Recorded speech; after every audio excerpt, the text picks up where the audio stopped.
मंत्रिमंडल में मेरे सहयोगी श्रीमान रमेश पोखरियाल निशंक जी, श्रीमान संजय धोत्रे जी,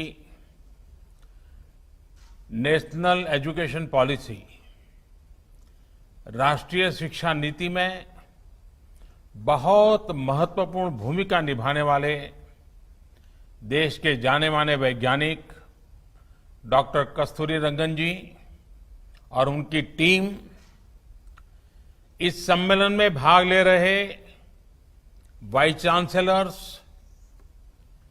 अन्य सभी शिक्षाविद, सभी महानुभाव, आप सभी का बहुत बहुत अभिनंदन। नेशनल एजुकेशन पॉलिसी, राष्ट्रीय शिक्षा नीति के संदर्भ में आज का ये इवेंट बहुत ही महत्वपूर्ण है। इस कॉन्क्लेव से भारत के एजुकेशन वर्ल्ड को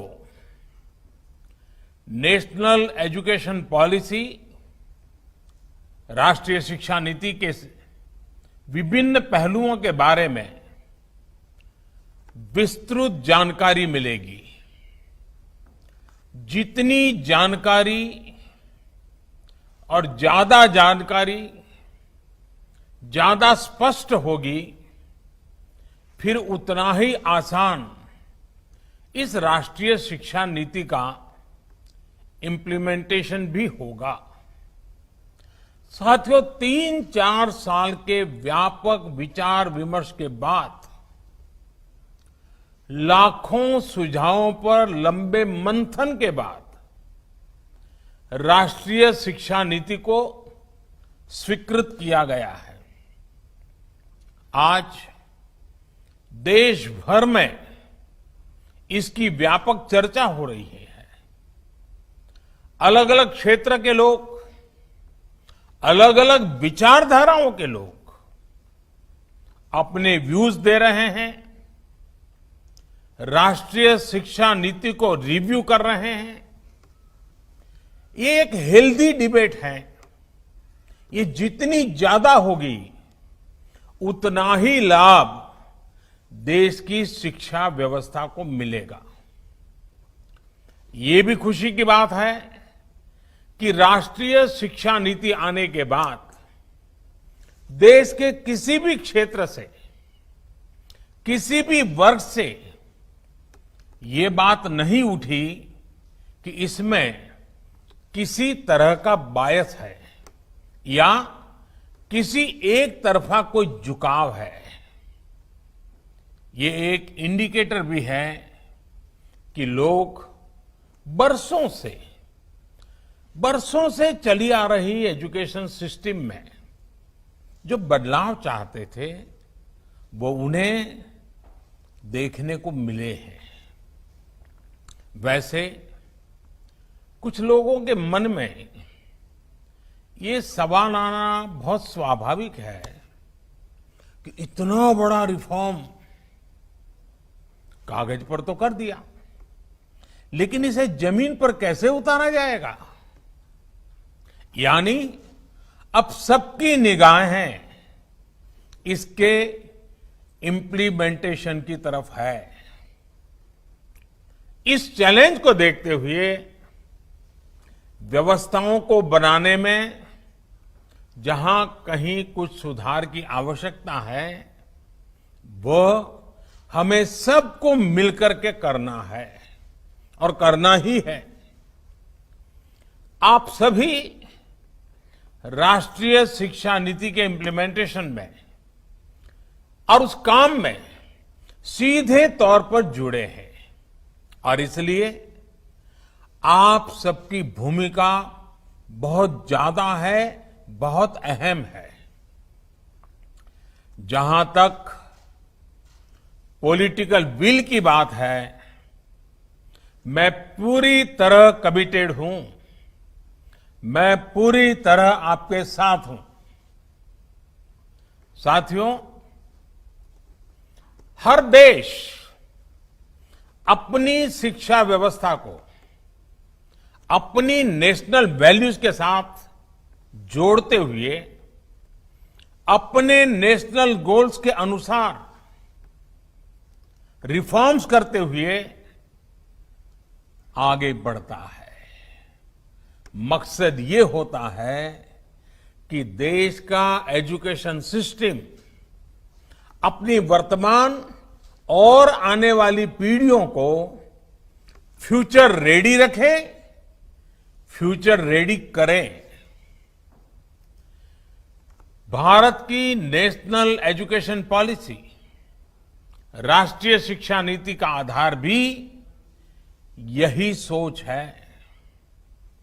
राष्ट्रीय शिक्षा नीति 21वीं सदी के भारत की, नए भारत की फाउंडेशन तैयार करने वाली है।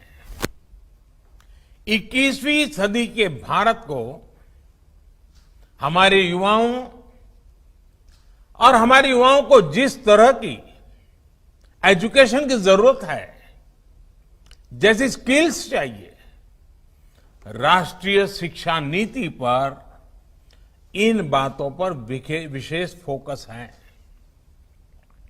भारत को ताकतवर बनाने के लिए,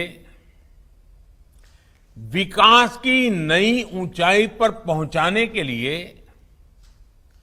भारत के नागरिकों को और सशक्त करने के लिए उन्हें ज्यादा से ज्यादा अवसरों के उपयुक्त बनाने के लिए इस एजुकेशन पॉलिसी में खास जोर दिया गया है।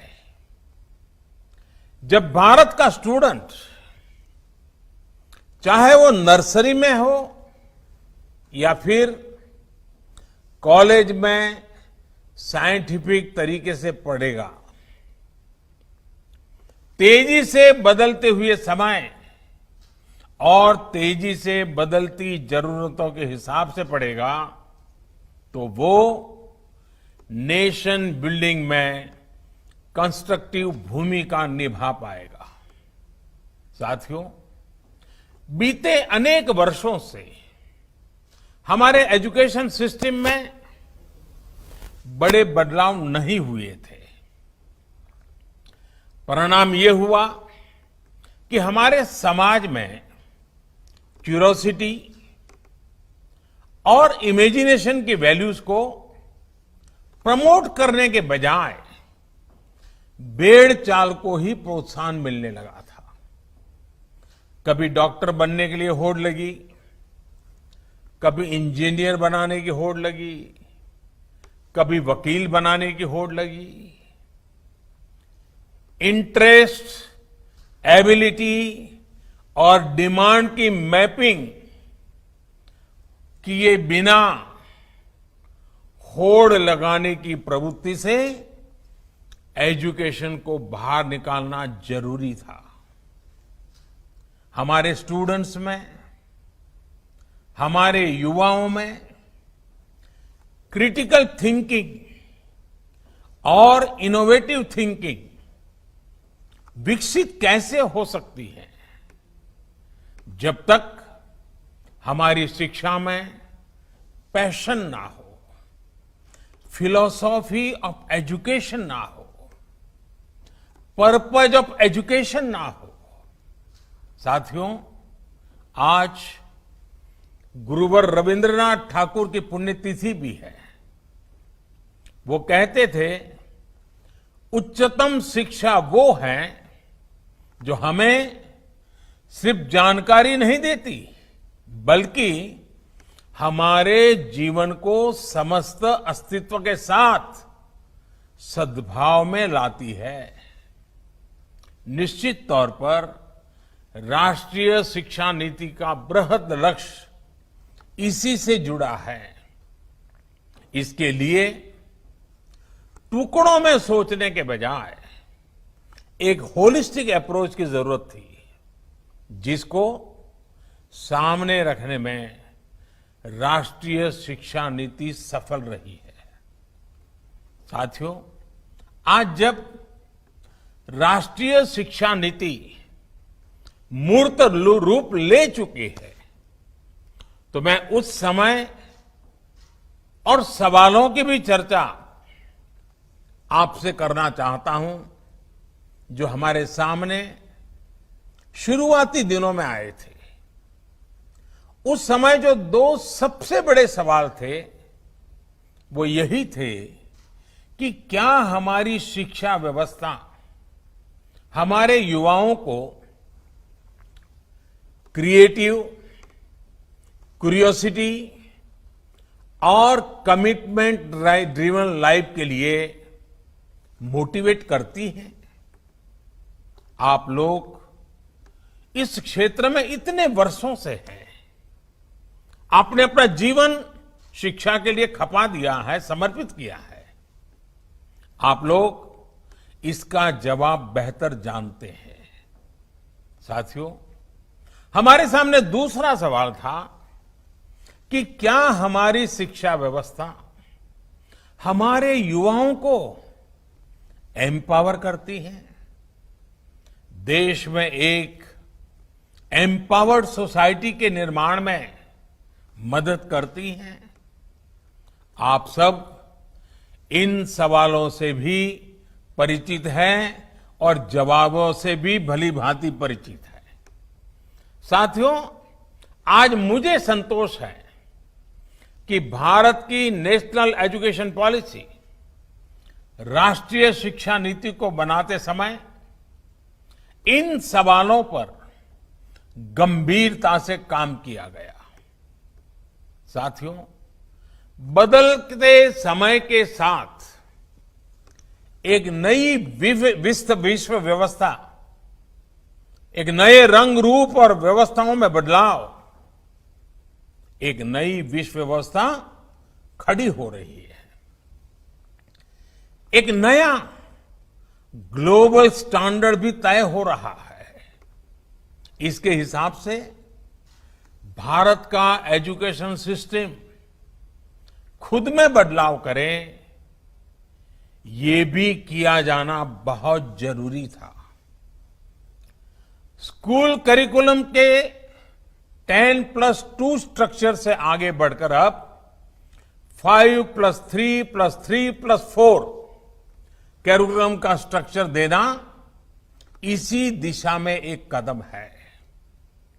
हमें अपने स्टूडेंट्स को ग्लोबल सिटीजन भी बनाना है और इसका भी ध्यान रखना है कि वे ग्लोबल सिटीजन तो बने, लेकिन साथ साथ अपनी जड़ों से भी जुड़े रहें। जड़ से लेकर के जग तक, मनुष्य से मानवता तक, अतीत से आधुनिकता तक सभी बिंदुओं का समावेश करते हुए इस राष्ट्रीय शिक्षा नीति का स्वरूप तय किया गया है।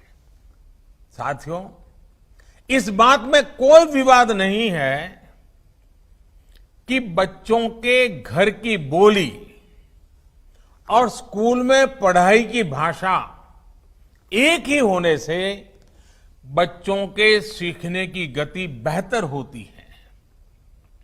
ये एक बहुत बड़ी वजह है जिसकी वजह से जहां तक संभव हो 5th क्लास तक बच्चों को उनकी मातृभाषा में ही पढ़ाने पर सहमति दी गई है।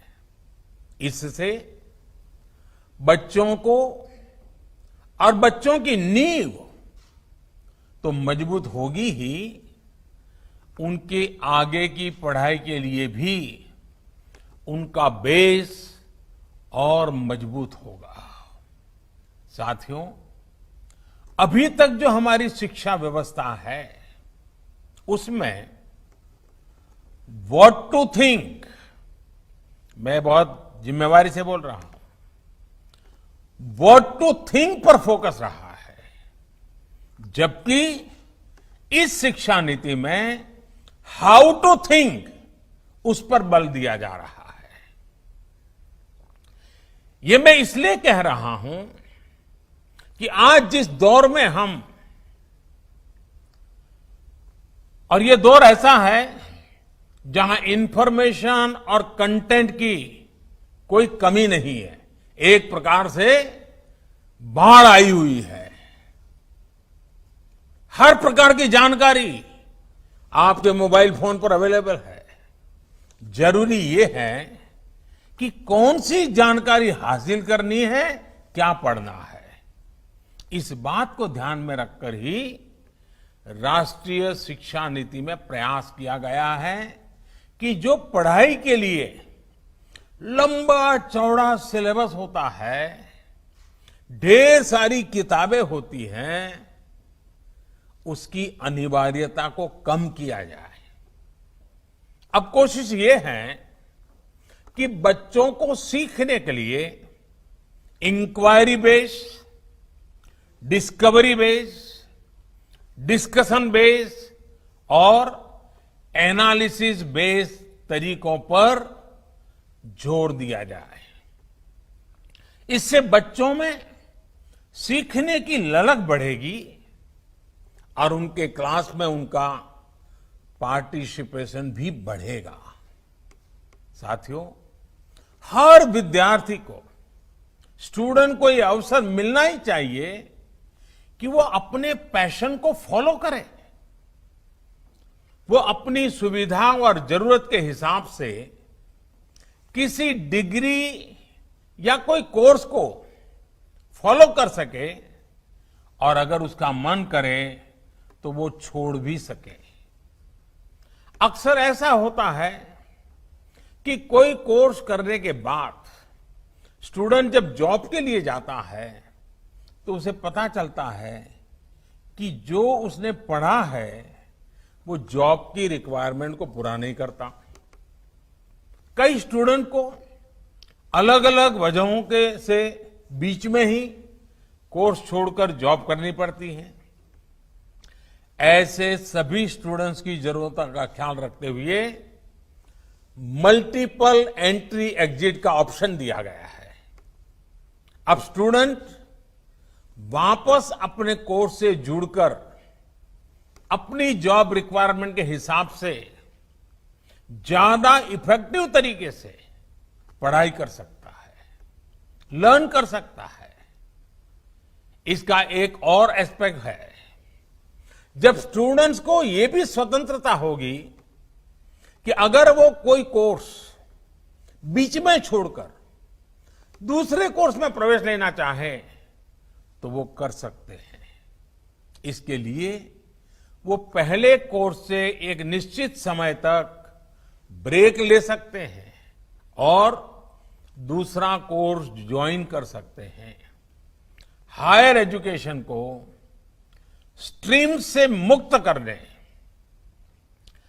मल्टीपल एंट्री और एग्जिट क्रेडिट बैंक के पीछे यही एक बहुत लंबे दूर की सोच के साथ हम आगे आए हैं।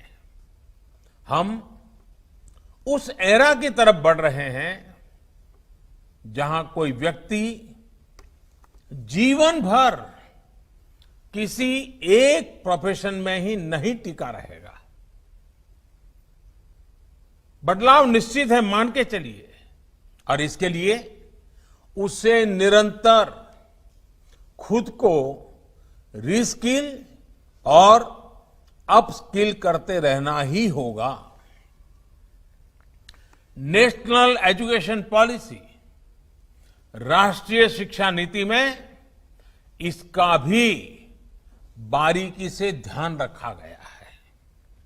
साथियों, किसी भी देश के विकास में एक बड़ी भूमिका रहती है समाज के हर तबके की गरिमा, उसकी डिग्निटी। समाज का कोई व्यक्ति कोई भी काम करता हो, कोई निम्न नहीं होता है। हमें ये सोचना चाहिए कि भारत जैसे सांस्कृतिक रूप से समृद्ध रहे देश में ये बुराई कहां से आई?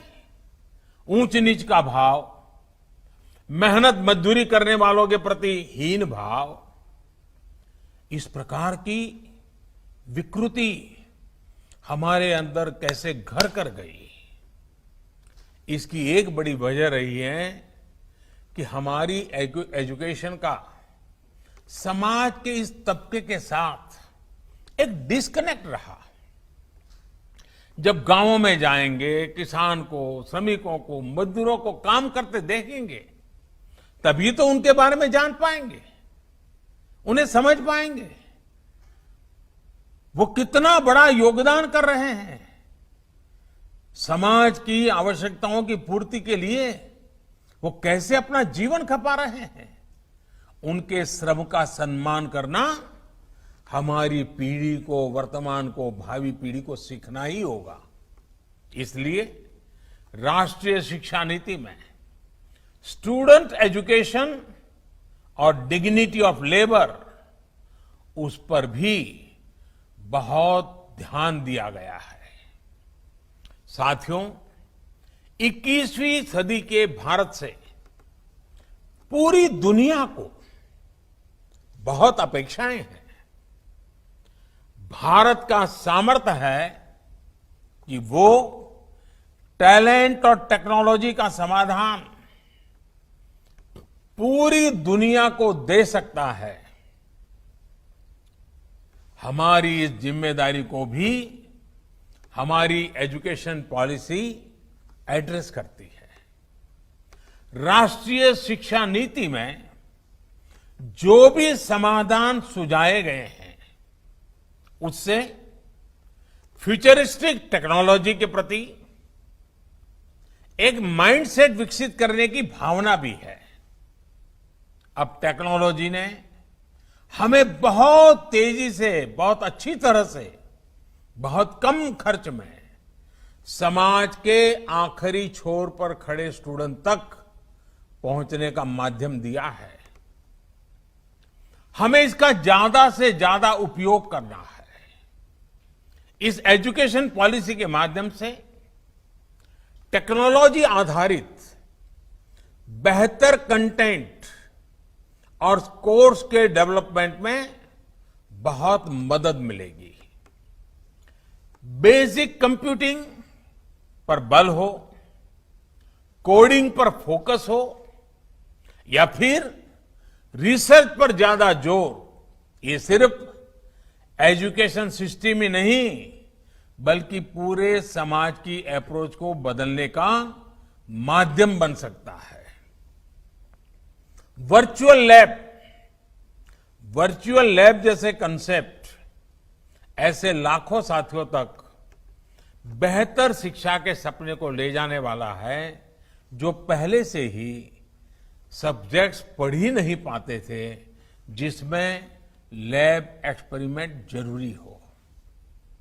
नेशनल एजुकेशन पॉलिसी, राष्ट्रीय शिक्षा नीति हमारे देश में रिसर्च और एजुकेशन के गैप को खत्म करने में भी अहम भूमिका निभाने वाली है।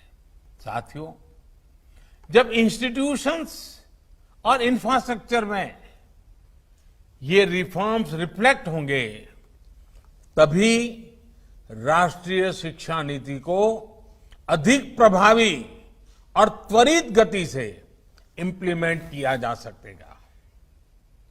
आज समय की मांग है कि इनोवेशन और एडॉप्शन की जो वैल्यूज हम समाज में निर्मित करना चाहते हैं, वो खुद हमारे देश के इंस्टीट्यूशन से शुरू होनी चाहिए, और जिसका नेतृत्व आप सबके पास है। जब हम एजुकेशन और विशेष हायर एजुकेशन को एम्पावर्ड सोसाइटी के निर्माता के रूप में खड़ा करना चाहते हैं, तो इसके लिए हायर एजुकेशन इंस्टीट्यूशंस को भी एम्पावर करना जरूरी है। और मैं जानता हूं, जैसे ही इंस्टीट्यूशंस को एम्पावर करने की बात आती है, तो उसके साथ ही एक और शब्द चला आता है, और वो शब्द आप बड़ी बात ही जानते हैं। वो शब्द क्या है? ऑटोनॉमी। ऑटोनॉमी। आप भी जानते हैं कि ऑटोनॉमी को लेकर हमारे यहां दो तरह के मत पूरे देश में प्रवर्तमान है।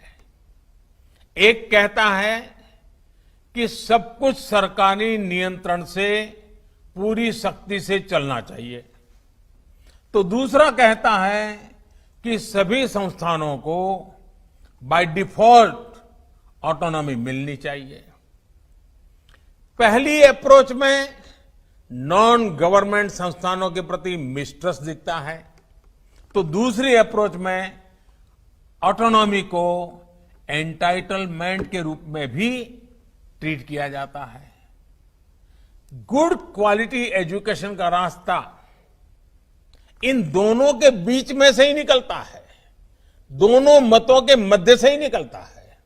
जो संस्थान क्वालिटी एजुकेशन के लिए ज्यादा काम करे उसको ज्यादा फ्रीडम से रिवॉर्ड किया जाना चाहिए। इससे क्वालिटी को एनकरेजमेंट मिलेगा और सबको ग्रो करने के लिए इंसेंटिव भी मिलेगा।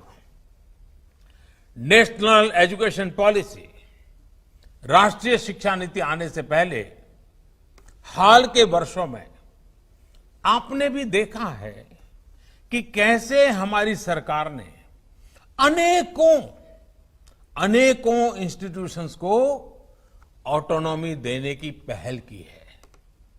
मुझे उम्मीद है राष्ट्रीय शिक्षा नीति का जैसे जैसे विस्तार होगा, शिक्षा संस्थानों को ऑटोनॉमी की प्रक्रिया भी और तेज होगी। साथियों, देश के पूर्व राष्ट्रपति, महान वैज्ञानिक डॉक्टर एपीजे अब्दुल कलाम कहा करते थे, the purpose of education is to make good human beings with skill and expertise. Enlightened human beings can be created by teachers.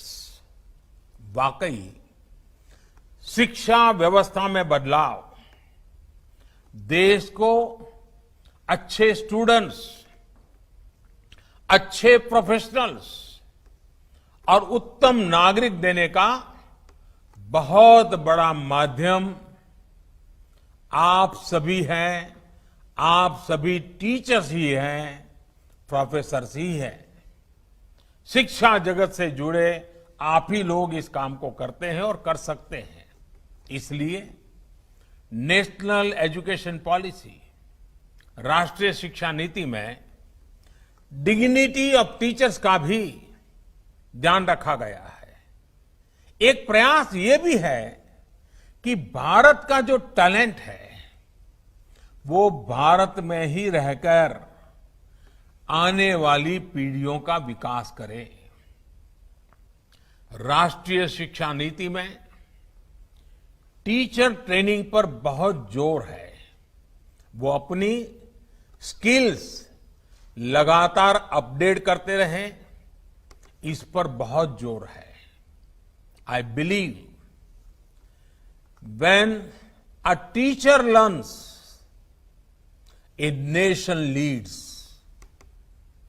साथियों, नेशनल एजुकेशन पॉलिसी, राष्ट्रीय शिक्षा नीति को अमल में लाने के लिए हम सभी को एक साथ संकल्पबद्ध होकर काम करना है। यहां से universities, colleges, school education boards, अलग अलग स्टेट्स, अलग अलग स्टेक होल्डर्स के साथ संवाद और समन्वय का नया दौर शुरू होने वाला है। आप सभी साथी, क्योंकि हायर एजुकेशन के सबसे शीर्ष संस्थानों के शीर्ष में है, तो आपकी जिम्मेदारी ज्यादा है। मेरा आग्रह है कि राष्ट्रीय शिक्षा नीति पर लगातार वेबिनार करते रहिए, डिस्कशंस करते रहिए, नीति के लिए रणनीति बनाइए, रणनीति को लागू करने के लिए रोड मैप बनाइए, रोड मैप के साथ टाइमलाइन जोड़िए, उसको इंप्लीमेंट करने के लिए रिसोर्सेज, ह्यूमन रिसोर्सेज, इस सबको जोड़ने की योजना बनाइए।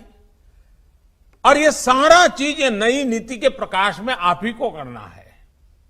राष्ट्रीय शिक्षा नीति सिर्फ एक सर्कुलर नहीं है। राष्ट्रीय शिक्षा नीति सिर्फ सर्कुलर जारी करके, नोटिफाई करके इंप्लीमेंट नहीं हो सकती है। इसके लिए मन बनाना होगा। आप सभी को दृढ़ इच्छा शक्ति दिखानी होगी। भारत के वर्तमान और भविष्य को बनाने के लिए हमारे इन प्रयासों से पूरी शताब्दी को एक दिशा मिलने वाली है। और इसमें इस गौरवपूर्ण अध्याय में जुड़ने के लिए मैं आपको निमंत्रित देता हूं। इसमें आपका योगदान बहुत आवश्यक है। इस कॉन्क्लेव को देख रहे, सुन रहे प्रत्येक का योगदान आवश्यक है। मुझे विश्वास है इस कॉन्क्लेव में राष्ट्रीय शिक्षा नीति के इफेक्टिव इंप्लीमेंटेशन को लेकर बेहतर सुझाव, बेहतर समाधान निकल करके आएंगे। और मैं विशेष रूप से आज जब मुझे अवसर मिला है तो सार्वजनिक रूप से डॉक्टर कस्तूरीरंगन जी का, उनकी पूरी टीम का बहुत बहुत अभिनंदन करता हूं, बहुत बहुत धन्यवाद करता हूं। यह काम छोटा नहीं था, बहुत बड़ा काम था। बहुत लोगों के सुझाव थे, बहुत अपेक्षाएं थी। और फुल स्टॉप कॉमा भी उधर उधर हो जाता तो पता नहीं क्या हो जाता। और इसलिए कस्तूरीरंगन जी और उनकी टीम ने कितनी बारीकी से एक तपस्या की तरह इस काम को किया होगा, तब जाकर के संपूर्णतया विवादों से मुक्त, विश्वास से भरी हुई, सपनों को संवारने वाली, संकल्प को ताकत देने वाली और सिद्धि में अटूट श्रद्धा के साथ ये नई शिक्षा नीति हमारे सामने आई है। मुझे विश्वास है कि देश के भावी पीढ़ी के उज्जवल भविष्य के लिए, वर्तमान पीढ़ी के सामर्थ्य को बढ़ाने के लिए ये नई शिक्षा नीति बहुत काम आएगी। मैं फिर एक बार शिक्षा जगत के आप सभी महानुभावों को प्रणाम करते हुए बहुत बहुत शुभकामनाएं देता हूं, बहुत बहुत आभार व्यक्त करता हूं।